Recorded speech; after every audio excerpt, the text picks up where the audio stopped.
Вітаю ўсіх! Сёння мы паглыбімся ў адну вельмі вядомую, але досыць складную гісторыю і паспрабуем разабраць яе, ператварыўшы ў зразумелы і, спадзяюся, захапляльны наратыў. І вось наша гісторыя пачынаецца на пыльнай дарозе, і яна ахутана таямніцай. Давайце ўявім. Двое вучняў Ісуса. Прайшло ўсяго некалькі днёў пасля ўкрыжавання, і яны проста ідуць. І вось у дарозе да іх далучаецца нейкі незнаёмец. Але ведаеце, іх смутак, іх сумневы, яны настолькі моцныя, што проста не дазваляюць ім распазнаць, хто перад імі. Яны не бачаць у ім свайго настаўніка. Добра, давайце паспрабуем зазірнуць ім у душу. Што ж адбывалася ў іх унутры?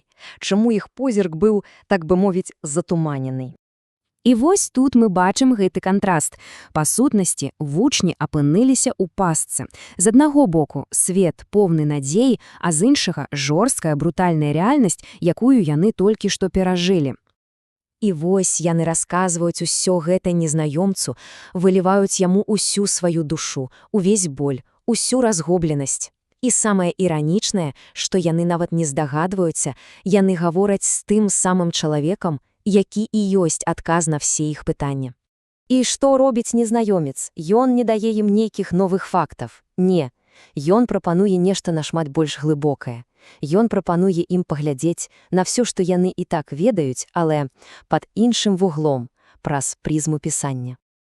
Па сутнасці, ён кідае выклік іх самаму галоўнаму перакананню. Яны думалі, што пакуты і смерць – гэта правал, канец усяго. А ён кажа: а што калі не? І паглядзіце, што адбываецца далей. Гэтае новае разуменне літаральна пераварачвае ўсё. Возьмем, напрыклад, апостала Пятра. Зусім недавно, так? Ён са страху адроўся ад Ісуса. А цяпер, пасля ўваскрасення, ён стаіць перад велязарным натоўпам і смела, упэўнена прапаведуе тую ж ідэю. Пакуты былі неабходныя, яны былі часткай плана. І што тут самае цікавае, гэта логіка Пятра. Ён не проста грае на эмоцыях, зовсім не.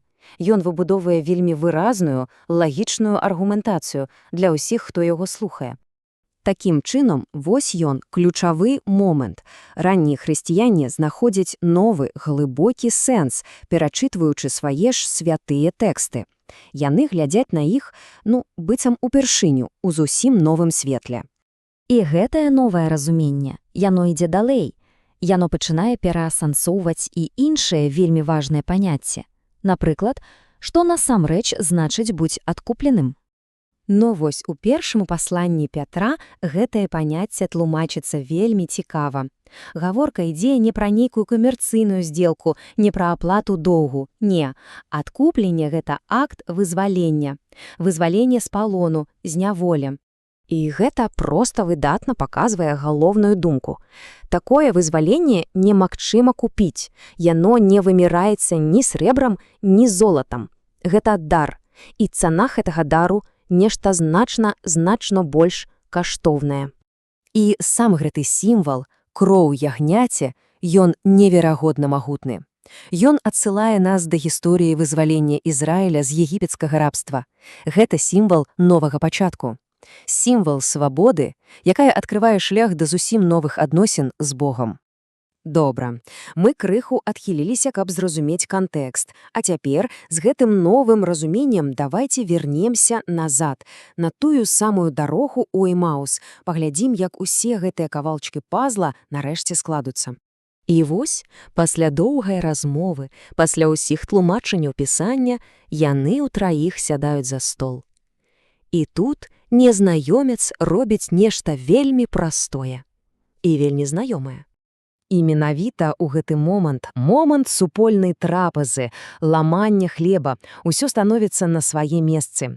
У іх галовах тлумачэнне пісання і рэальны чалавек перад імі зліваюцца ў адно, адбываецца прасвятленне.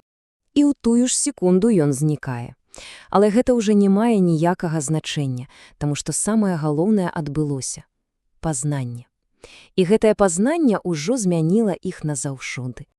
Толькі падумайце, Іх смутак змяняецца неверагоднай энергічнай радасцю.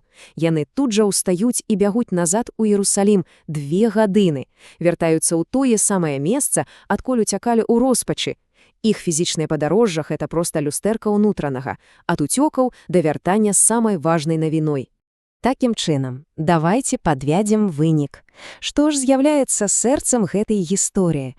У чым сутнасць сяго гэтага падарожжа ад глыбокага сумневу да ашаламляльнага адкрыцця? Разглядваючы гэта, тэкст адразу адкідвае ідэю, што гэта была нейкая здзелка, што гэта была цана, якую трэба было заплаціць патрабавальнаму Богу, каб заслужыць славу. Не, сэнс значна глыбейшы. Бог – гэта не бухгалтар, які падлічвае заслугі. Значыць, пакуты былі патрэбныя не Богу, яны былі патрэбныя нам, людзям.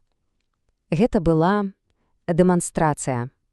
Дэманстрацыя таго, што такое сапраўдная любоў.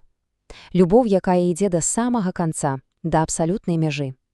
Любоў, якая сутыкаецца з ненавісцю і нават смерцю, але не знікае. І вось тут уваскрэсэнне становіцца ключавым элементам. Яно служыць найвышэйшым канчатным доказам. Доказам таго, што такая любоў гатовая аддаць усё, яна сапраўды мацнейшая за смерць. І вось тое самае пытанне, якое змяніла ўсё для вучняў. І гэтае ж пытанне тэкст пакідае і для нас. А што калі любоў, сапраўды, насамрэч мацнейшая за смерць?